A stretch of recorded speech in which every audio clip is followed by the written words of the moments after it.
Decoded in 60 Seconds examines the 1939 Erzincan earthquake, a cataclysm that reshaped eastern Turkey and claimed thousands of lives.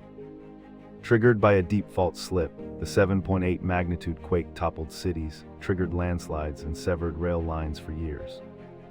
As aftershocks persisted, rescue efforts faced icy mountains, shattered communications, and a harsh winter that compounded starvation and disease.